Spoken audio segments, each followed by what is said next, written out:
અન્યની ફર્મના GST number તથા ફોર્મના નામનો દુરુપયોગ કરી લોકો પાસેથી ગ્રે કાપડનો માલ મેળવી લઈ રૂપિયા ન આપી ઠગાઈ આચરનારને સુરત ક્રાઇમ બ્રાન્ચની કોસેલની ટીમે ઝડપી પાડી સળિયા પાછળ ઠગાવી દીધો હતો।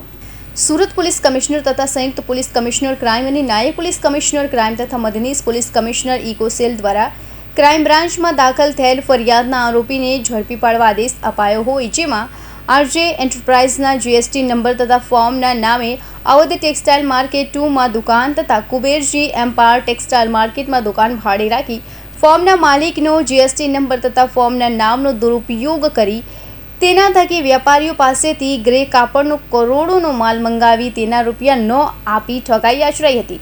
આ મામલે ઇકોસેલની ટીમે તપાસ હાથ ધરી આરોપી હિતેશ કાંજી વઘાસિયાને ઝડપી પાડ્યો હતો।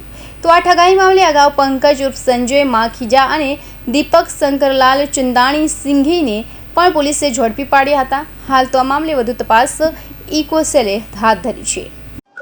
ફરિયાદી શ્રી રજા અલી હુસેન સોલંકીએ ડીસીબી પોલીસ સ્ટેશનમાં ફરિયાદ નોંધાવેલ કે તેમના જીએસટી નંબરનો ખોટી રીતે ઉપયોગ કરી અને તેમના નામનું ખોટું પાન કાર્ડ બનાવી અને કોઈ ઈસમો એમના નામે વ્યાપાર કરી રહ્યા છે અને એ વ્યાપાર ખોટા બિલો બનાવી તેમજ ઇનપુટ ટેક્સ ક્રેડિટ મેળવી અને તેઓને નુકસાન પણ કરી રહ્યા છે। જે અનુસંધાને ફરિયાદ નોંધી અને તપાસ ચાલુ કરે તે દરમિયાન 2 આરોપીઓની ધરપકડ કરવામાં આવેલ અને આરોપી જે નાસ્તો કરતો હતો હિતેશ વઘાસિયા કે જે આ પ્રકારના ગુનામાં તેની મુખ્ય આરોપી તરીકેની સંડોવણી છે તેની ધરપકડ કરવામાં આવેલ છે।